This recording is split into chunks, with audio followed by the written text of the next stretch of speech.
Boa noite, galera. Bom dia para quem estiver assistindo de dia, boa tarde para quem estiver assistindo de tarde. Hoje nós vamos ter a nossa aula de revisão para a prova de artes das turmas daí do oitavo E e oitavo F. Então é o seguinte, a gente, como primeiras questões da prova, a gente vai estudar os elementos das artes visuais. Quais são? Ponto, né, que é o menor elemento.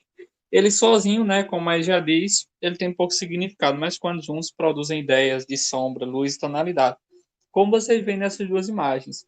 Se a gente isolar, deixar só um desse ponto, ele não tem tanto significado. Agora, quando se junta vários pontos, a gente vê que tem mais sombra de um lado, mais claro do outro. Ou seja, quando a gente tem mais de um ponto, a gente ganha, esses pontos ganham um significado.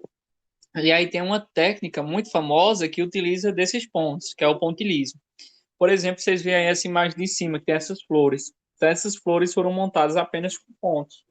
Pontilhismo é essa técnica que utiliza apenas de ponto para formar imagens, certo? Pontilhismo é uma técnica que utiliza pontos para formar imagens. Linha, né, que é uma sequência de pontos que deve ser entendida, né, não apenas como contorno, mas como força e direção. E aí a gente tem, por exemplo, nessa estrada. Então, linha não é só aquele risco que a gente faz no papel. Linha também é a curva ali de um mar, seria aquela sombra da estrada, isso é linha também. Então, a gente tem esses vários, a linha ela tem várias formas. Tem linha horizontal, linha curva, linha ondulada, linha espiral, linha quadrada, linha reta e linha vertical, né? Linha inclinada. Textura, né? Textura nas artes plásticas é um elemento visual que expressa a qualidade tátil da superfície de objetos. A palavra textura tem origem no ato de tecer. Por exemplo, quando você sente que se você passar a mão, a gente vai sentir uma certa diferença. Olhando essa primeira imagem, tem esses quadradinhos, a gente sente que tem áreas que são mais fundas, áreas que são mais espetadas. Ou seja, isso é textura, é dar essa coisa visual para a gente. As obras de Van Gogh, elas têm essa. A gente consegue sentir que tem áreas que são mais. Tem um relevo, ou seja, áreas que a gente se passar o dedo vai sentir, se passar a mão vai sentir que tem uma certa diferença. Se a gente, digamos assim, passar um objeto, tipo uma faca em cima, vai ter cantos que vai retirar a tinta, vai ter cantos que não. Por quê? Porque tem esse relevo, tem essas ondulações. Então, isso é o que? Textura. A gente consegue sentir isso com a visão também, né? Que são as óticas. Então, se você vê várias imagens diferentes, uma meio assim, uma mais reta, uma mais inclinada, o que é que vai ter diferente nelas? Textura, né? Textura é isso. E cores, né? A gente tem aí os tipos de cores. Temos as cores primárias, secundárias e terciárias. Cores primárias, ou seja, é como se fossem as cores originais: vermelho, amarelo e azul. Então, elas você não consegue criar, né?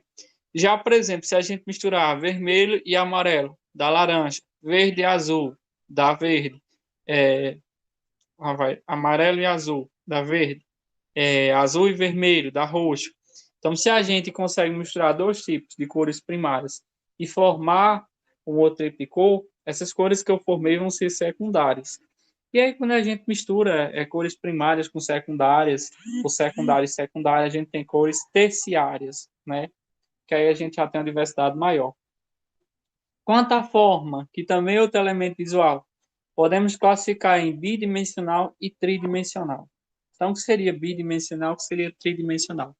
Bidimensional é quando a gente tem apenas largura e altura, ou seja, a gente tem apenas duas dimensões. A gente vê só a parte de cima. Seria um quadrado. Então, você vê um quadrado, você só tem ideia de quê? Largura, altura. A gente não tem a ideia de profundidade, a gente não tem ideia de volume com isso. Então, seria uma obra bidimensional. Quais são os tipos de obras bidimensionais? Vai ser fotos, desenhos, caricaturas. Então, tudo isso que a gente só vê por cima, que a gente vê só o quê? Altura e largura. A gente não vê profundidade, é o quê? Bidimensional.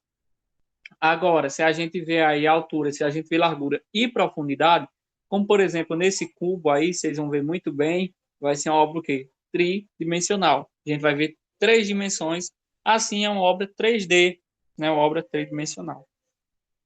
E aí a gente utiliza isso também como técnica, né? A gente deixa cantinhos mais escuros, cantinhos mais claros nos desenhos em obras artísticas, e aí a gente dá essa dimensão de profundidade. Assim essas obras se tornam, ganham traços tridimensionais.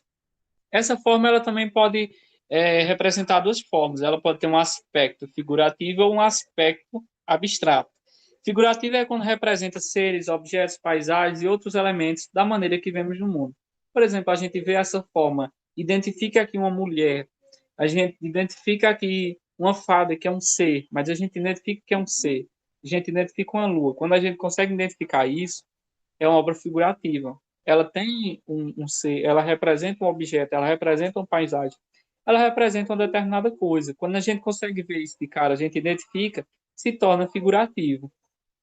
Agora, se a gente analisar esses abstratos, ela não tem uma forma, ela não tem uma paisagem, ela é uma coisa que foi criada, uma coisa abstrata, formas irregulares, é uma característica. Então, quando você não identifica de cara, vai ser abstrato, certo?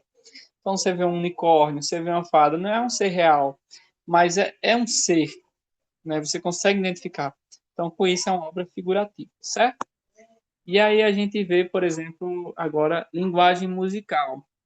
Como ocorre, né? De três formas. Temos a forma instrumental, que é quando tem apenas instrumentos tocando, aquelas orquestras, né?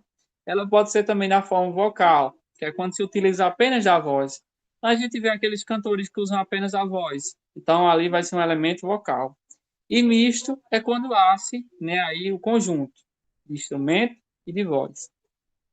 Movimentos corporais, que são três tipos: potencial, liberado e família.